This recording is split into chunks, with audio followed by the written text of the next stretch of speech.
Ba-ba-da-bow-bow, Banger Management Fantasy Hockey Podcast. Woo! Woo! Woo! Things are a little different today. Honestly, people think I'm AI because I was gone for a few weeks. Can you just push me? Whoa! That's an AI reaction. If I show them your hands, that's all they know. Fingers. Okay, welcome in one and all to Banger Management, the Fantasy Hockey Podcast with Jake, Josh, and Kevin. We're recording in person today. There's this this way above my head for all you Ted Lasso fans out there, and a wonderful Christmas tree. So, yay! That's fun.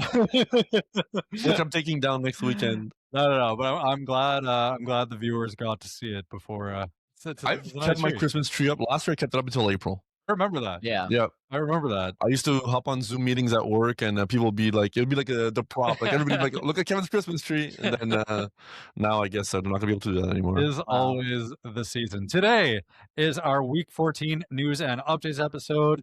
Follow us on Spotify, Apple Podcasts, wherever you get your podcasts. We are there. What did I do? No, now we just have to look at the camera. It's I'm still not entirely sure where to look, so we'll make the best of it and see what happens. Subscribe on YouTube. I love that we can say that. And this is our first in-person recording session together. It's not going to be a regular thing because, as you know from the last episode, Josh used to live here and he moved away. I had to escape. We have to give people the rundown. We have to give people the rundown how that happened. A little history lesson. With Josh moving away? Yeah, and then us banging. Okay. Before that, you can see the link to all of our socials in the podcast description as well. Okay. Not all the socials. What is going on? Oh, and we're wearing merch now. Yes. Yeah. So that's pretty groovy. I don't know if you can see from the camera, but this says Banger Management here. Yes. Fantasy Hockey Podcast in cursive below. Yeah. The cursive was an accident. We definitely chose that font on purpose. Well, we want to show people we're sophisticated. Exactly. And yeah. I think that it speaks for itself when we say things like preface. Exactly. Yes. There you go. There you go. So shall we dive into our Week 14 news updates? Or we can dive into the history lesson. Okay, fine. History lesson first. Of how I moved away? Yeah, I mean, listen, we have a lot of new listeners, followers that don't know that you used to sleep in the same bed as Jake and I. Yeah, I mean, so we all used to live together, one bed. It was a twin. I'll let you guys do the math on that one.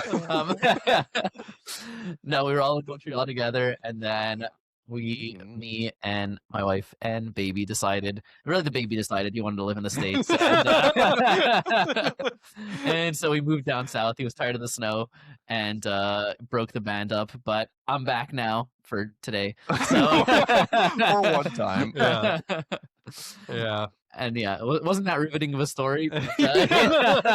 And now Josh is here in person and we get to record all together like a happy family. Exactly. Yeah. So when does the banging happen? When we talk about the bangers on our news and updates episode. All right. Talking about bangers. Seth Jones is week to week with an upper body injury. Aaron Ekblad will take his spot on power play 1. Super depressing for us Jones owners, but they're saying they're hoping he's back before the Olympic break. So max 4 weeks, it seems like. Still a big loss, but he'll still be there for our fantasy playoffs. So not too worried there. I do want to put it into a universe that I feel like there's a world with Tkachuk coming back that they run 5 forwards on the power play.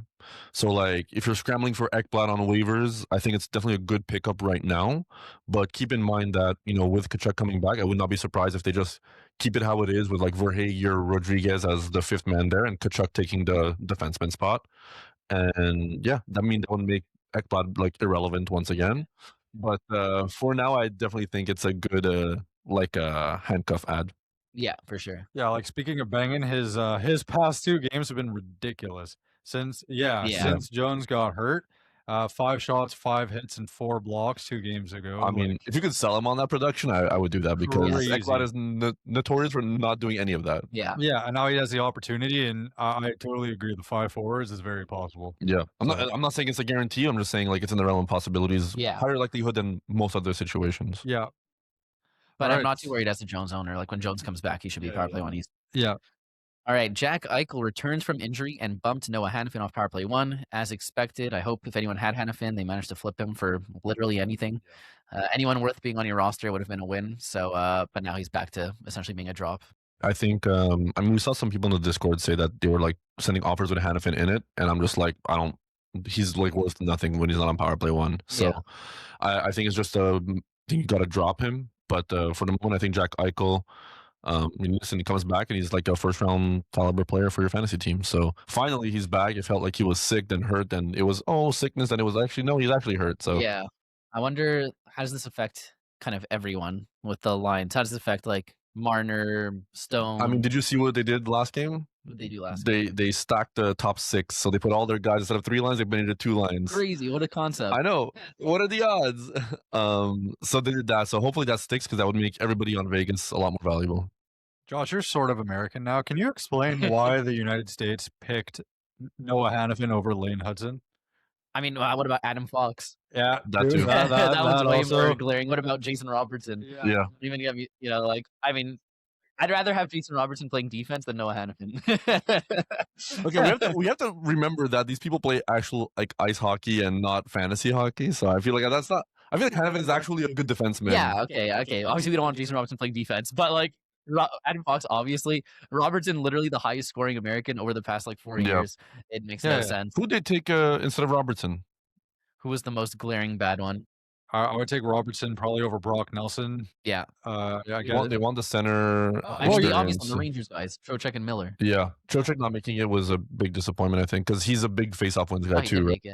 Oh yeah, true. But I'm saying like JT. Oh yeah. First of all, I mean he's gonna be like what? JT sucks. Yeah. I don't know how he made the Olympics. It's tough because you got to play politics with lineups as well. Like we all played, hockey or any organized sports when we're younger, and like there's always the politics involved, and I feel like that's why Robertson gets left off. Sure, but you know what's crazy is that like what's Keller his name? didn't make it either, right? Keller did. Sullivan and Quinn, who are both like the coach and this is GM for the Rangers, they fought really hard to bring Miller and Trocheck, but then they left Fox at home. Yeah. And it's like if you were able to get some bums from your team onto the Olympics, you should have been able to get your actual star onto the Olympics. Maybe it was one of those things that like, okay, like we'll take Trocheck and Miller, but we can't take Fox. Like you make the decision type of thing, and then they chose to go with the forwards. Yeah, I mean, I think Trocheck, like, I'm really happy he made the team because I think he's very valuable for what they need. Yeah, I think he's the type of guy that like in a situation like this where he can play like the bottom 6 and like be really important for like the PK and everything.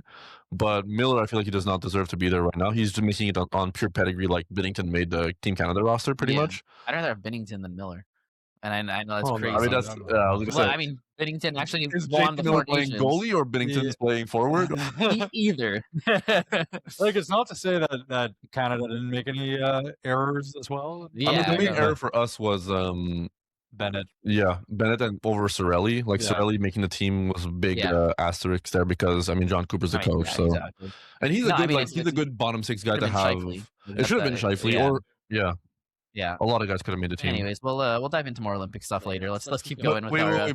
Let's touch on the Olympics. Do you guys read into Jack Hughes calling Bill Guerin Billy like 12 times on the phone? Everybody's being like he's definitely going to Minnesota after this. Like, I mean, Luke Hughes is definitely going to Minnesota. Do you see him getting booed by his own team? That's kind of sad to be honest. Yeah, he looked like he was about to cry in like the post media thing, and we saw how NHL fans react to a player crying when Dobish did it. So good thing he didn't. But I thought he should have said it, went and talked like the press and everything after that. And I mean, I think Allen did too. Like they were all like, "What are you guys doing? Booing our future number 1 D." Like, yeah. Anyways, Dougie Hamilton season maybe. But anyways, let's go. It's never Dougie Hamilton season. But let's move on. So Ilya Sorokin was activated from IR and will retake the starter job from David Rittich. It's been a fun run for Rittich. He actually did surprisingly well for what we would be expecting him to do, but Sorokin's back. Islanders are top 3 in their division. Sorokin's one of the best goalies in the league. I don't think it's going to last. It's not, but for now, it should be fun. Maybe it could be a good sell high at some point. Mm-hmm. Yeah. Speaking of Olympics from earlier, Adam Fox returned from injury, bumped Gavrikov power play 1. Oh, no. Yeah, Gavrikov. So it was 5 forwards. They were swapping around who those 5 forwards were. Then Miro gets a game. Then Gavrikov replaced him for a game. Gavrikov gets a power play goal. And then Fox comes back and bumps him off. So I mean, it makes sense, obviously. Oh, no, for sure it makes sense. I just think that, they should have gone with Gavrikov from the start. It clearly seems like he was the best fit while Adam Fox was out. Miro had a good game here and there, too, though. Yeah, but I think he was just too, shaky defensively. Yeah, he's still young, too, right? So So, anyways, Fox is back. Everyone who has Fox can rejoice, like Kevin's known to do. Yes. Laugh had a not irrelevant game recently. Yeah, against me. But what makes like him... his best game of the season had to be like in week 13 playing against my fantasy team. But well, you know how it works. I'm playing that guy 2 weeks after you, so now I can expect the other. He's gonna get 0 points until he plays you, and then he'll get another 3-point game. Exactly. But yeah, Fox returning just makes everyone else on that team a lot better. Obviously, especially the power play. Right now, it seems like Laugh is the spot over Cooley, but I don't think it really matters because when JT comes back, neither of them is getting it. So, but good for Trocheck owners. Looks like he's kind of cemented his spot there, just by how bad the other options have been. Yes. Good news for Jakey's team. Shayne Gostisbehere returned from injury and bumped Alexander Nikishin from Power Play 1. Jakey does no longer have to be sad that he traded for Gostisbehere and then dropped Nikishin because everything is right with the world again. But Nikishin didn't get scratched. Rod said, amazing quote, which just sums up why I hate having Rod for players for fantasy hockey. And he said, don't look into the lines. They don't matter. Yeah, he's like, never read into anything I put on the ice. Exactly. Yeah, this team makes no sense. Like it's like I have also avoided players from the Hurricanes in the past, and now I have like 5 of them, which is actually kind of like it's working in a way. Like Blake has his games here and there, and Jarvis was great before the injury. Nikishin dropped him. Now I have Gostisbehere, and honestly, like. It's and Walker kind of, but it's you do it's actually fun. have Walker. Yes. I do have Walker. I know, but it's kind of just like every day I'm like, I drop him, and he just sticks around. Yeah. If you drop him, you can't do what you did last time, man. No, he's staying dropping. But honestly, it's just like doesn't make any sense. That being said, they are scoring a lot this year, and Gostisbehere has been really, really nice to have. Honestly, like you sold high on him. Fair to me, and I kind of get it, but like going back in time, like did you think that this was going to happen, that he was going to stay at a point per game pace? No, I mean he hasn't stayed at a point per game pace. It's close. I mean he's been really good. He's been regressing. I expected him to not stay this good this long. I still think he's not going to stay this good, but we're deep enough in the season that if you have him on your roster, you're not desperate to get him off like I was. Like you do have to admit he's just doing well this year. Yeah, absolutely. I do think that future years, his Power Play 1 lock is going to be less of a lock. I do think Nikishin has a shot in future years. But this is a good year to have him. Yep. Anyways, let's keep going. Karel Vejmelka returned from injury and took back the starting role from Vitek Vanacek. Not much to say there. We all expected that. It was surprising that he missed that many games, but he's back now and good to go. I think I was just going to say, like, Utah, I feel like is a team that you keep an eye on for the second half of the season. Yeah. Because we expected big things. They started really hot, then they got, like, abysmal, and now I think they're starting to kind of level out at the level that we expect from them. So yeah, absolutely. I mean, I'm still, it's like you said, I'm just still expecting them to like break out and pop off. But the thing is, I want them to break out, and then I want to trade them because I don't want them for that 2-week game in the championship. Exactly. Okay, speaking of goalies, Alex Lyon is out with a lower body injury. UPL taking the starting job while he's out. Seems like Lyon's day-to-day, so he could be back in the next week or two. But Buffalo, 10-game winning streak came to an end. But are they going to bounce back? And Jet Greaves and the Columbus Blue Jackets. Yeah, seriously. But are they going to bounce back and start another big streak? Or is this like, that there's been, I think, only like 2 teams in the past like 15, 20 years or something that like had a 10-game winning streak and didn't make the playoffs. And I think one, if not both of them, were Buffalo. That's kind of scary. So they've done this before where they've gone on the crazy heaters and you're like, there's no way they don't make it. And then they just become completely terrible. So I still think they're better this year, but that happens every year, right? Lyon is owned in like way less leagues than UPL. And I understand because of the injury, it's gone down. That being said, like it's still in the, comparable level.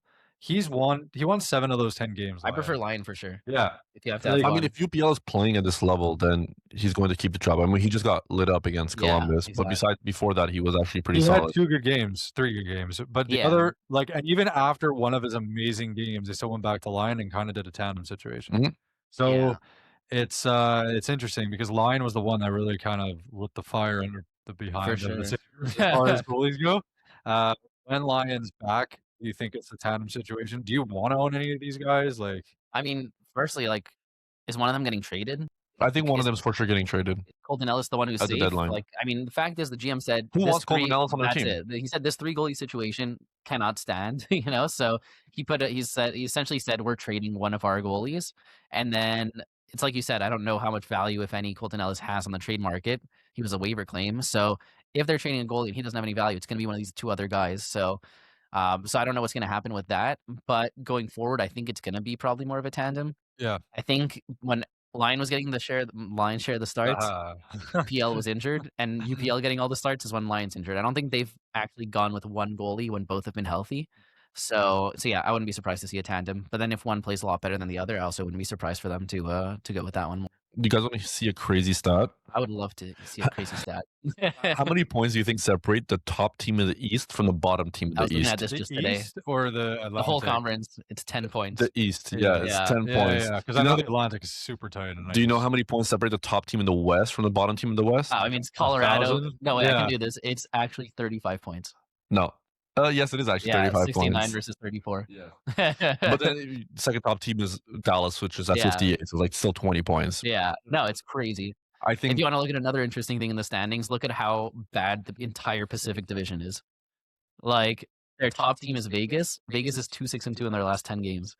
Yeah, that's crazy. Like, Vegas has lost 5 in a row. That's crazy. And they're the top team in the division. That's the how Toronto bad it's Maple from top to Leafs bottom. are bottom in the Atlantic with 45 points.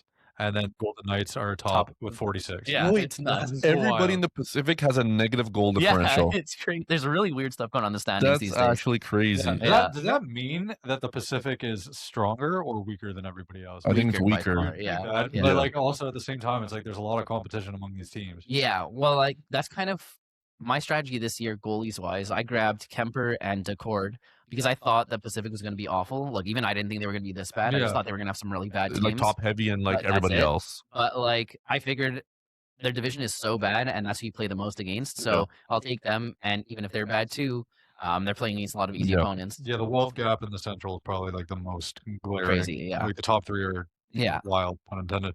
Yeah. Anyways, let's move on. And who was it that believed in the Minnesota Wild? They're still going down. It wasn't me. It was both of you. It just wasn't me. But I still blame Eva for that one. Anyways, Bo Horvat is out with a lower body injury. Callum Ritchie taking a spot on power play 1. Honestly, the team's a lot less interesting offensively when Bo Horvat's out of it. Yeah. So I'm not dying to pick up anyone on this power play 1 while he's out, really. But when as of this podcast recording, I think he's going to be back like within the week. They said he was going to miss 1 week for the thing sure. is that I'm playing against him, so he's guaranteed coming back this week. You heard it here first, He's guys. hands heal. So you're not AI. Okay, cool. Also, small addition to this point is that Schaefer's got like a cold. Yeah. So without both of them, it's a disaster, and it's kind of unfortunate because now Sorokin's getting back. Yeah, exactly. The first game back. Welcome back. Yeah, exactly. You know that meme of like from Community where like Troy walks in with the pizza box and Yes, everything's on fire. That's Sorokin showing up to like the I love Community. Such showing a up good to show. practice, and he's like, "Wait, where are the 2 good players on my team?" I think the Community episodes of like the what is it? Is it the paintball episode? Oh, like amazing. Those are just like the classic best. I think the best kind of like theme of episodes in sitcom history. Yeah, no, they're amazing. I love that show. Okay, Tom Wilson is day-to-day with a lower body injury. I'm not sure who's taking power play 1 yet. While he's out, they haven't played. They haven't had practice yet. It's going to be one of sort of McMichael or Carlson. Yeah. I'm not sure which one. I don't know what you guys are leaning. I'm leaning McMichael. Yeah. Yeah. Yeah, probably. Well, no love for Carlson on. I mean, no. Carlson would probably be the choice that I think they're going to start with because they did make it work. I mean, we've just seen the opportunity for Carlson to be back on the first unit when they did have an injury, and they just kept Chikrin there, and they had put Carlson number 2. So I'm just using that as my sample size for. Well, either way, it seems like this is not a. It seems like it's not a serious injury. No, they said day to day. So they're not going to risk it with the Olympics. No, and I'm not scrambling to pick up any of these guys if they're not already owned. Yeah. Speaking of the Caps, Aliaksei Protas is day-to-day with a lower body injury. He wasn't on power play 1, but Jakey is really bummed about it. Guys, he's so good. He is okay. You know what his last 2 weeks average are for points? Like 0.87 or something? 1.8? 1.8? 1.8 last 2 weeks average for points. What the? Like, I'm telling you, we've been sell high. Absolutely sell high. How many power play points did he have over the last 2 weeks? That's neither here nor there. Look, the fact that he can do it being this tall over like this, that has nothing to do with what I'm saying. But without the power play, it's super impressive to me. You should make him so high. His height per 60 is off the charts. Without Wilson, though, just because like keeping on the theme of the Caps, like he's been so unbelievably good this year. Mhm. If you drafted him in the first round, you're happy, which nobody did. But like Protas? he's been Wilson. Oh, okay. Only I would be happy in the first round. No, but Wilson's actually been like absolutely insane. So Especially in leagues that count PIMs. Him shots hits is just insane. it's crazy. Last year was his first year where he really popped off, like points wise. He's always been a beast at him shots hits, but like last year he kind of took off, and it was like, is that a flash in the pan? Is it? Gonna, I thought it was. I thought it was too. I was avoiding him. I was like, look, if he I falls, did not know it was because I had him. you did not know it was. No, what he do? No, what? Okay, so what was known to us was not known to Kevin, but what was not known to you was also not known to Kevin. Exactly, no one knows. Yeah, pretty much. I was avoiding him in the draft because I thought he was going way too high because everyone was just expecting him to do the same thing, and they were wrong because he's doing even better. So yeah, sometimes it's worth it to take a risk. But I mean, I guess the nice thing with risking it on a guy like that is that his floor of like the PIM shots hits is so high that even if he like completely blanks at points, you're still gonna be happy to have him on your team. So Yeah. it goes both ways. Do you think he finishes at a point per game? At this point, I feel like yeah, maybe 0.9. I feel more I take comfortable it. I saying. take the lower on a point per game. I think Would you like I think sell him? 0.9. Would you sell him? No, I think mean, it's no, too I don't want valuable. to sell him. Yeah, Like, just it's not about the points. Is not what brings his value, right? It's just Yeah. the points in addition. to he's everything else literally he like does. 85% like Brady Kachuk, pretty Yeah. much. Yeah, he's a monster. Okay, Mackenzie Blackwood was placed on IR with a lower body injury. This came out of nowhere. Scott Wedgwood will get all the starts, including back-to-backs, while he's out. We saw that happen this past weekend. They had a back-to-back Saturday, Sunday. Trent Miner got recalled from the AHL, and everyone went to pick up Miner for Sunday. They're Someone like, in our "Oh, league call picked her." him up Yeah, for the stream. exactly. And then what happens? Wedgwood gets both games. And the thing is that this happened multiple times this year. Yeah, so I mean, this just makes perfect sense because I'm going up against Scott Wedgwood this week, so Yep. makes sense that this would happen. And I'm sure Blackwood will get healthy again when I go up against him in a few weeks. Sorry about that. But yeah, for now, Wedgwood owners rejoice. I mean, I hope no one dropped him at this point. It's been a pretty solid tandem. Yep. So that's got to be Kevin's biggest regret of this year. Absolutely it is. He picked him up first week. He was only good to him for like a month, and Kevin's like, you know what? You know that thing of like in Toy Story where like I don't wanna dropping play the with you toy. Yeah, I don't anymore, want to play with you like, anymore. That was Kevin to Scott was. Wedgwood, and Wedgwood's like, well, fine, but I'm still gonna keep being great. Yes. My team would be so much better if I had Scott Wedgwood on it for free. Yeah, it would. Yeah, it's tough. Anyways, talking about the Colorado Avalanche, this one's actually pretty brutal. Yeah, Gabriel this sucks. Landeskog is out with an upper body injury. He had already been demoted from power play 1 before the injury, but more in terms of just general, suckiness. Everyone wants Landeskog to do well. That kind of story of rehabbing for like 3 years and then coming back, it's unprecedented, and he just seems like a really good guy. So at least it's an upper body injury. At least it's not the same injury he had before, which was a knee. So hopefully he can be back maybe for the Olympics. I mean, that would be really nice because he was named to the Olympic team, so it'd suck if he misses it. But at this point, I guess people are just hoping he's back at all, right? Anytime a guy like that gets injured who's been out for so long, you just hope for the best. But again, this kind of ties into the last couple of weeks where I've been saying you don't want any of these Avalanche guys. Like none of them have a secure spot on power play 1. So I hope everyone sold high when they had the chance. If not, you stash him, and if your IR is full, I don't feel bad dropping him. Yeah, I mean, it's it bumps one everybody else up. fewer Yeah. person who like a challenge for that spot. But again, Yeah. like as I mentioned in the sell high with Nichushkin, even having that power play spot is not like that coveted as much as it should be. I know they scored 3 power play goals in the past like 2 games, but it's just there's not a good power play for some reason. Look, Even there's last always- year too, they were that's it. struggling. If it was just this year after like an amazing year last year, I'd be like, okay, they're gonna figure it out and they're gonna explode out of nowhere. But it just seems to be an issue they have. And the thing is, they keep winning without it, so they don't Yeah. seem to be too. It's such an upset about it. anomaly. It's Like crazy. their differential is insane, and they just don't score on the power play. Yeah. It's Yeah. absolutely wild. A It shows below how average good power play for a team power play with McKinnon and Makar, Makes and no sense. yeah. I wonder if like I know they do the blender, like the line blender, because it's not working, but I wonder if that also ties in with why it doesn't work. Like maybe you just need to give them be like, here's like an entire half a season of just these 5 guys, Yeah. like figure it out. The fact is they're still winning and like on historic levels. So like why change up anything? But yeah, In my head, it's probably just like they need certain roles on their power play that they don't have the personnel to have those, right? Like it just feels like you have Makar and McKinnon, but teams know that those are the 2 most dangerous guys, yeah, and they'll play the penalty kill to adjust Yeah. to those guys. So when Nelson or Nichushkin or Lehkonen are not super Yeah. dangerous, I mean, that's why I feel like last game, Nelson got 2 power play goals because he's not the guy people are watching on that power play. Maybe they just realized, like, McKinnon, you save your, your goals for, like, even strength and, like, be more of a assist guy, I mean, he's still going to be a beast, I but mean, it's, obviously, yeah. no surprise there. But yeah.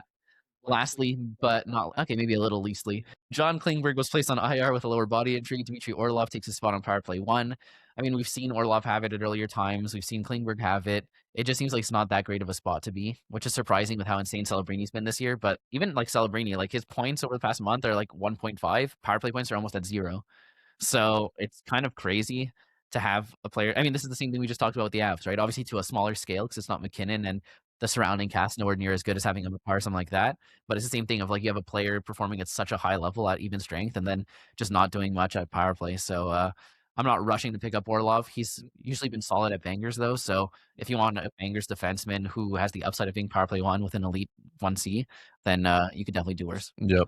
I'm just looking at Klingberg's game log right now because of that one time Josh tried to convince me that Klingberg was actually like a sick player. There's like a bunch of zeros and then like 5 games of like massive production and then a bunch of zeros after that. Yeah, so I picked him up during the 5 games and then I tried to sell him to everyone in the league. No one would take him, and then I dropped him. Yep. No harm done. That's how it goes. Except everyone he. So I feel like most of the teams that do 5 forwards are actually like on a power play 1 are veteran teams. The Sharks are super young, but Orlov is not a power play 1 defenseman. Yeah, but So I think, no. Is I think there the any reason- Well, way? they trade for Dougie Hamilton. Yeah. oh my god! Is there any That way? actually imagine? could happen. It could Yeah, I happen. actually heard that he vetoed a trade to the Sharks. Really? I think they're not on his 10-team list. Interesting. But I wonder if, like, as time goes on in the season and just everyone wants him gone, that affects him at all. If he's just like, nah, I'm staying. Like, Can you stay? can Chernyshov take Orlov's spot on this power play? I mean, But who I would they think- have as a power play quarterback? That's the thing. I don't think that's the issue for like in my. I mean, yes, You that's need a guy at the definitely- blue that line is a that's going to thing be for able sure. to pass the puck around. I think the bigger issue and the reason, like you said, the teams that like are this young usually don't do it is because you don't want to let in a bunch of shorties. In They games, already right? let in a bunch of That's shorties. it. And like you've seen it, like a lot of the teams, they've made kind of questionable choices. I mean, LA, right? They've had for the longest time wouldn't put Brant Clark on power play 1, and the coach said something along the lines of, "Oh, like I need to have a certain defenseman on each one where that like someone defensive on each unit so that we don't let in shorties of games." Like they're very conscious of that. So having a 5-forward unit where like the oldest forward is like 20 years old, I don't think is gonna It's probably be not a our recipe for success. Yeah, exactly. Well, and then Wenberg just got paid. Yep. But yeah, They Like, love it. big They love the time. guy. yeah, Was it 3 times 6? I think so. Yeah, I guess because he's super good looking. yeah, I mean, he got that second line to click. So yeah. It's true. Like I think we got to lock this in right now. I don't think you're allowed to mention he's good looking. I think he was getting like harassed on TikTok. for being so good looking. Yeah. Oh, sorry. It was For Jakey's burner. party rock. Jake has to delete all his Wenberg fan accounts. Yeah. That's crazy. I Like, actually yeah. I think like I him, can see it. You're I think like him and like his family were getting like Yeah. harassed by like people on TikTok okay. That's being like way too good looking or whatever. okay. Never mind. He's ugly. Thank you. God, I really hope I don't get harassed for being too good looking. You're not that guy, pal. It'd You're be not a that real guy. shame if that happened. All right, Jakey, no peeking. I don't know. You probably already Easily peeked he's a at you. certified peaker. I know. He's master peeker over here. But for all those new here, the Would You Rather segment is my baby. I pick 5 Would You Rathers. I go through one of every position. So left wing, right wing, center, defenseman, goalie.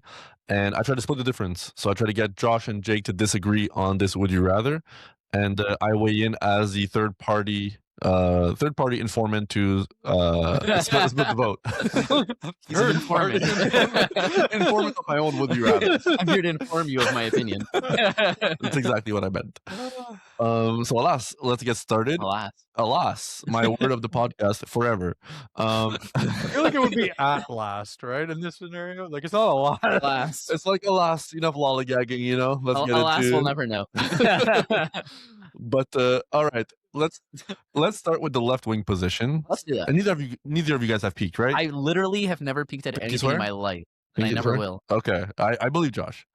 But Not okay, Jakey, though. so let's start with the left wing position. Would you rather the German giant Tim Stützle or Kyle Connor rest of season? I love that. Yeah, that's a good one, right? That's a good one. And I'm going to try and go off just my head. I'm not going to look Off at the the dome. stats right now. I'm going off the dome.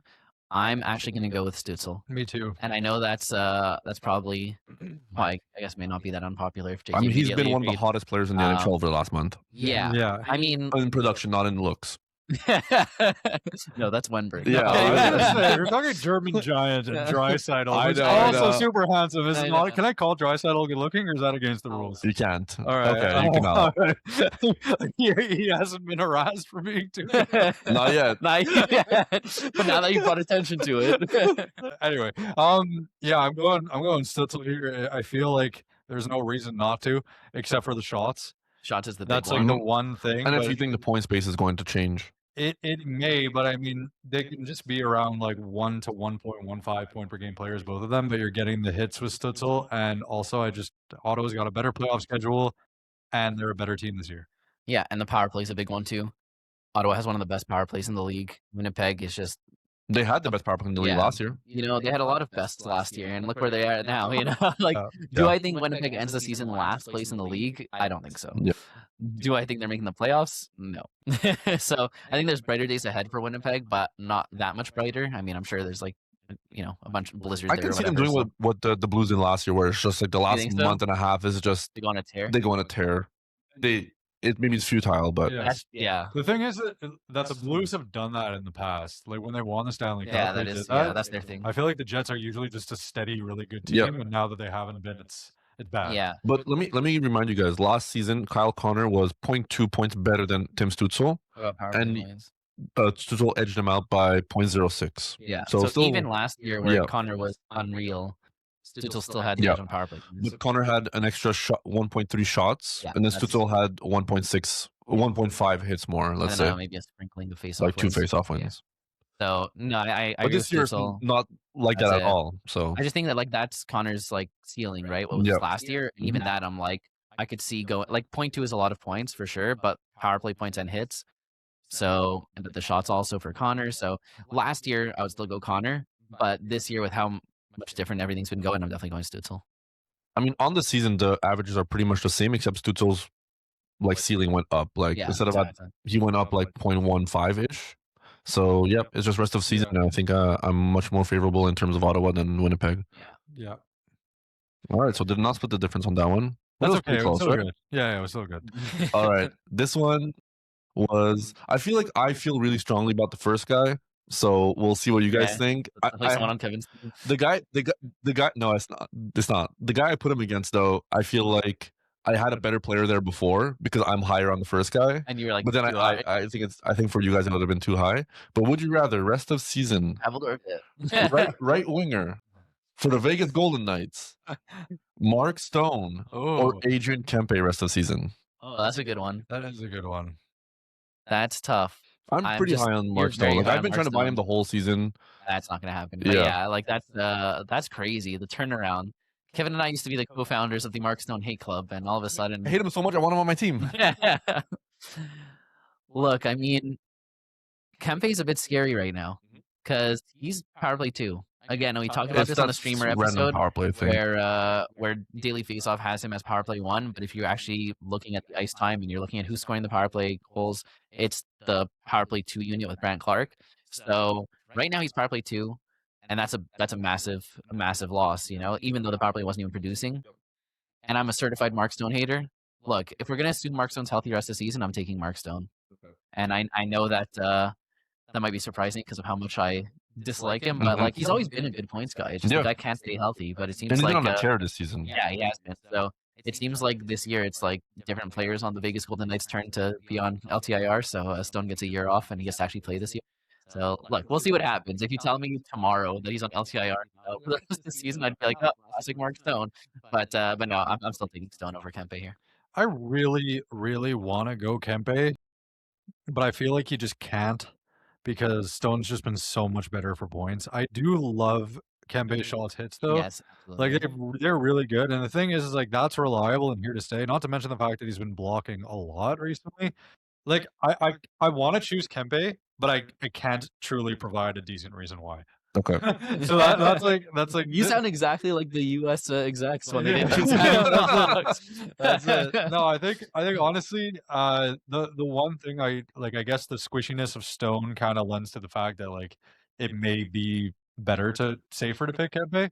Yeah, but then what happens if Kempe has an accident and then he's out and Stone's just not? What happens if Kevin shows up at his door with a crowbar and he's like, whoa. I'm not the one injuring players on this podcast. I know who that is.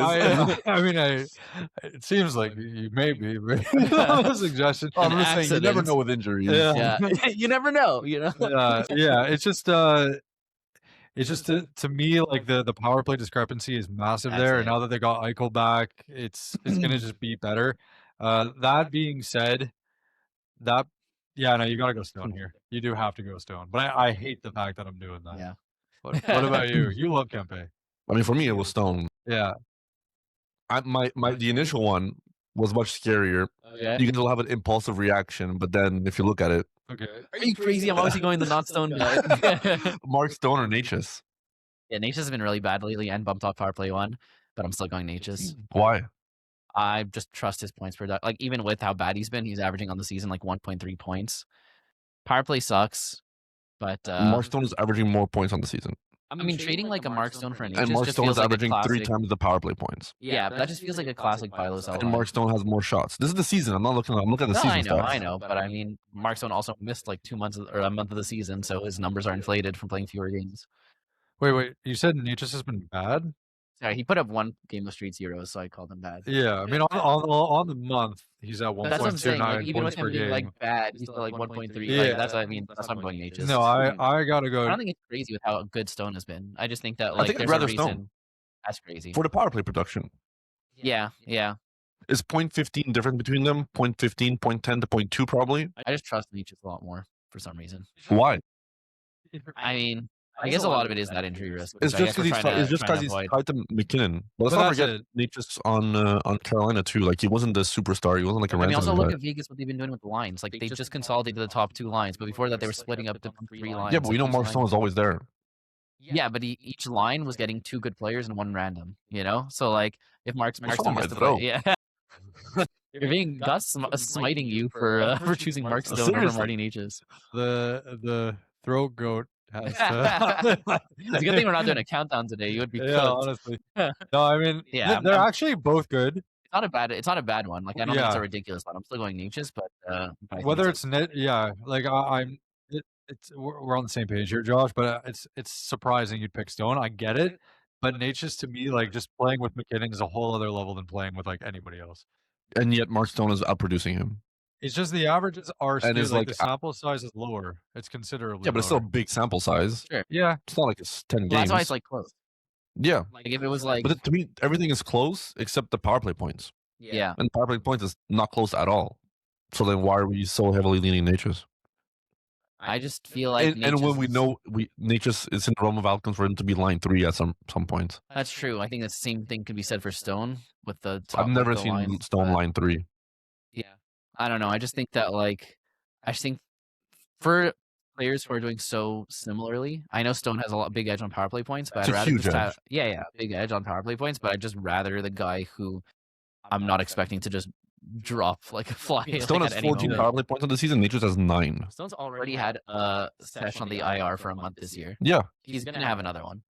it's not impossible. He has since he got back.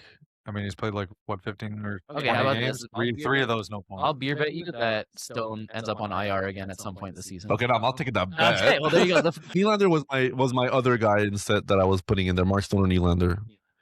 I'm going Mark Stone still. That's crazy. So I think Natchez is better than Nylander, and I think Nylander is probably slightly better than Kempe. That's wild. I don't know. I think Nylander's better than all those guys, but I don't. we'll see. I think we have to rethink our baselines We're for these about to guys. peak. Let's go to the next one. Okay, no peeking, no peeking. All right, fine. All right, next one. We're talking centers. This is going to be a hot topic, Oh baby. god. But would you rather the best center in the league, Dylan Cozens, or Sam Bennett rest of season? Oh my god! Thank God I'm not involved in this one. For the You are involved in viewers, this one. I'm asking you the question. I know, but just so everyone knows, Kevin has Dylan Cousins, loves Mhm. Cousins, I do love big me some Alabama Cousins. Cousins, and Jakey has Bennett and loves Bennett, and this is a Yeah, this is a crazy one. This is I'm going Bennett. wow. Why? Have you seen what he's been doing? Yeah, have you seen what Cozens has been doing? Yeah, I mean they're Okay. similar players. That's Yeah. why it's a good would you rather. But I mean, who do I? Okay, I'll go like They're both cat by .75 cat. players. Yeah, Cozens and the shots are I negligible. expect Bennett to get more points than Cozens. Power play points I expect to be similar. They're both elite, but Cozens is way better in power play. really, I mean, he's on What's he at? he's on .43 on the season. what's the Bennett at? .2. Okay, I think that Tkachuk They're coming back. both at they're gonna be- .75 points per game on the season. They're both at .9 Yeah, but Kims. Bennett. Remember how bad Bennett was at the start of the season? Yeah, Go on last Cozens has 30 had days. stretches where he's been bad as well. Yeah, we'll go last 30 days average. The last 30 days, Cozens 1 point per game, Bennett 1.2. Yeah, Power there you play 0.54 for Cozens, Bennett 0.4. Yeah. Bennett's not a lock for power play one the whole year either. Either because he came up once earlier this year. Yeah, for Pinto for like a game. It was going to be longer than you took out a hit on I Pinto. bet my life that Cozens spends more time Your power life? play Oh my god.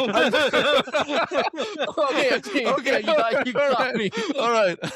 I'd bet my house. If anyone ever doubted Kevin's love for Dylan Cozens, you've got it here. It was right now. impulsive. I'd bet my life that Dylan Cozens spends more time on power play one for his own team this season than Bennett does. Oh my god, that's insane.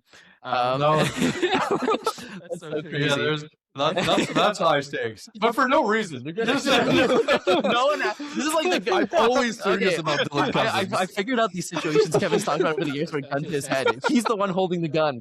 He's make a decision. Who's the better fantasy player? There's not. You can just say I strongly believe, and that works too. I have conviction, okay?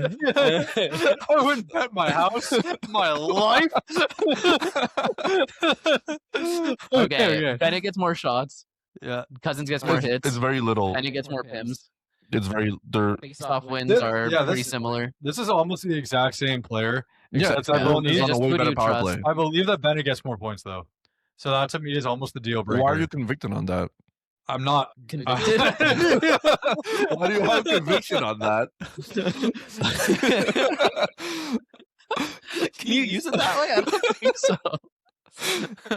All right, I think it's super close. I don't think you could go wrong either way. I think that Bennett has the upside of what happens when Tkachuk gets back, but it's also possible downside, right? Maybe he's the one who gets bumped off. Yeah, Cozens is playing with Batherson and Brady Tkachuk.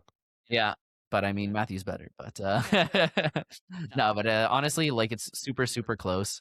I just think that I was a lot higher on Bennett going into the season, and Yeah, but you were for the- higher on him because you thought he was going to be the 1C for this team. and that's what he's doing now. So like start of the season he wasn't, so then I was down on him. But in the past like month, he's been doing exactly what I expected him going into the season.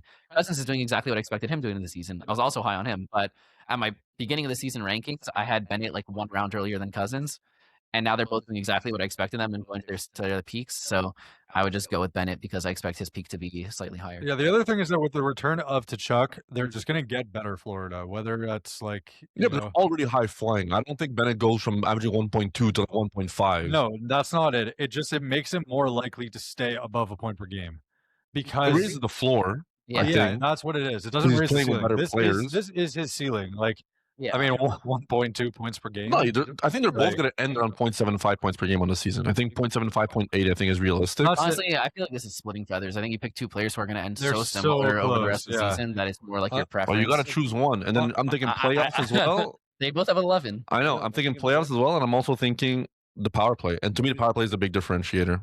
Yeah. Because I know Dylan Cozens is involved on the power play. Whereas I know Bennett is not one of the main guys on that power play. So that's fair. I'm slightly going Bennett just because I think Florida is going to score more goals between now and the end of the year. Yeah, but you think Bennett is going to be involved in. Bennett has a higher chance of like Bennett and Cousins have an equal chance, let's say, of being involved in their team's goals. Yet I expect Florida to score more. So therefore, I expect more points out of Bennett.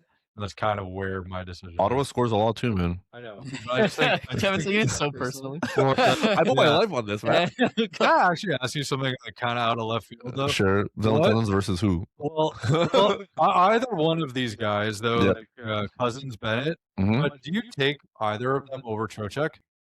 No, I think Trocheck over both of these Do you? guys. That's a good question. Yeah. Do you take either of them over Leo Carlson? Yes. Because I recommended in the past In a ones that bangers you league did with, too. with face-off wins, yeah. I recommended in our last buy low sell high, we said you could sell Bennett for Leo Carlson. Our league also has PIMs, and both of these guys are also like really good at PIMs too, which is a big thing there. But yeah, I think Leo Carlson gets more points than both of these guys, but I think the shots and the hits make up for it, as well as the power play production, as well as the PIMs. Yeah. So it's just a different archetype of player. Like in a draft, like you're probably drafting Leo Carlson first, but you're probably happier with the value you're getting on one of these guys and the production from these guys. I just think like one thing not to forget is there were points this year where both Cozens and Bennett were like guys you were like, I wish he wasn't on my team. Yeah. Leo Carlson too. Well, Leo Carson's happening right now, right? So, but just like, let's remember before there were times like that for Bennett and Cozens, and before there was a time where Leo Carlson was literally ranked #1 in the entire league, or in our fantasy league, most fantasy leagues. So it's just the ceiling is so high that I would still do the flip. But it really depends where you are in your league also, right? If you're like fighting for playoffs, I'm also extremely biased, so yeah, that is also true. Just remember when Kevin was saying that you should take Josh Norris over Connor McDavid. So whoa, don't put those words in my mouth. He bet his life on it. Let's move on. McDavid plus. So Bennett, Josh takes Bennett, Kevin takes Cozens. Yeah. Well, it was obviously you guys were going with. I was the split vote. Yeah. You were the one that was. What was the word I used before? No, you were the informant. Yeah, the informant. Sounds like it's like a board game. Yeah, exactly. It's just like random names that like sort of have someone in a way something to do with it. Maybe that's an off-season thing. We play board game online or something. I don't know. Anyways. I don't think anyone wants to see me. You know? No, I didn't say we recorded. Jakey's oh, okay. Jakey's still scarred from the last time we played Catan together. True. That was wild. Yeah, I won that game. Oh, sorry, the second to last. 2 times ago. We played Catan. All right, talking goalies now. Okay. This is a slam dunk in my mind. So we're talking Jet Greaves versus Ilya Sorokin rest of season. So crazy. I'm going Sorokin. I know Jet Greaves has been insane. I know he started 12 of 13. Yeah, that's crazy. Columbus is poo-poo. I think Columbus is going to be a strong team second half of the season. I think Columbus is one of the best teams in the league in the first 2 periods. And I think third period comes around and they're like, time to. They were up 4-1 against Pittsburgh. And what was the first score? 5-4 from Pittsburgh. They cannot hold the third period lead. Look, I like Jet Greaves' volume, but I think Sorokin gets the same volume as Greaves, so give them a tie on that one. And then in terms of how good the team is, right now Islanders are better. They're the same tier. They're the fringe playoff teams. Yeah, but Sorokin's a better goalie, and I don't think I think Islanders. I think just the team is just as good as one or the other. So I would just go with the better goalie. I think Columbus is a better team than the Islanders, and I think they'll prove it the rest of the season. And I think their stats, if you look at them right now, are basically the same. And Columbus has been playing like dog water, and the Islanders have been like an impressive team, let's say. So I think there's a lot more room for regression for the Islanders to slow down a little bit. We saw points of the season last year as well where Sorokin was just god awful. We saw it then he picked it up near the end of the season when it didn't make any sense. And I think Greaves also is just like has so much volume that I think like one thing that's like that makes it like maybe I feel like one reason you prefer Greaves, not just because he's on your team, but also like the value you got him for free, right? So it feels great. Whereas someone who drafts Sorokin probably like 8th, 9th round, you know? So in that case, I'm 100% taking Greaves. But if we're looking at like just which one would you rather have your team, I'm still going Sorokin. Would anybody beer bet me that Greaves has a better save percentage and a goals against average than Sorokin at the end of the year? I'll do that. I'm picking Greaves. Thank you, Jakey. A man of culture. I've never doubted Jakey. Yeah, never. But so that makes me the informant? I first of all, it's super fun because he's owned in like half as many leagues as Sorokin is, so that's kind of groovy. It is pretty groovy. Yeah. Oh, that's good. Nice. But it's just like I just don't believe in the Islanders as much as I believe in Columbus, which does sound crazy. That being said, like a lot of the Islanders' success has to do with Horvat and Schaefer this year. Schaefer, I mean, it's not like he's going to be out for a while. He's just sick, but even if he does miss a little bit of time, that's going to hinder their Werenski just missed like a week. Yep. Yeah. I'm like just who's saying, more like, likely to get injured, well, Schaefer or Werenski? but Like, it's is that also what you're basing it Horvat's off? injured. I'm saying. Yeah, You know what I'm saying? So like that's. I'm like not just- basing this on injuries themselves. I yeah. just think It just has Greaves is to do- actually a good goalie too. Yeah. No, he I is. think Sorokin is way better goalie than Greaves, but I think that Yeah, Columbus. but Sorokin is also not the same goalie he was like 3 or 4 years ago either. No, but I mean the And the Islanders Islanders. are not the same team That's either. what it is. I actually think Columbus is good. Like I like Columbus to make a playoff I'm push, higher on whereas Columbus. I think that the Islanders are going to Like fall out I of prefer favor. Sorokin, but I think it's close enough that if you have Sorokin and you can trade him for Greaves plus, I think that's a perfect I don't way think of you can do doing that. it. I think you could. I think with the name value alone. I think you can absolutely do Yeah. that for sure. Yeah, I Maybe. think that gets done. So I'm actually going to go Greaves, which is fun. Which is fun. I was the informant. Okay, last one. We're going defenseman. Okay. Now, this one I feel like is spicy. But would you rather Jake Sanderson or Miro Heiskanen rest of season? Wow.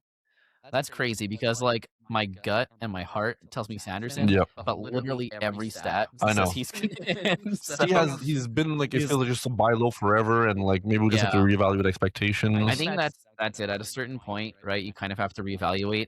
For the longest time. For the longest I still time. think he's a major buy low though.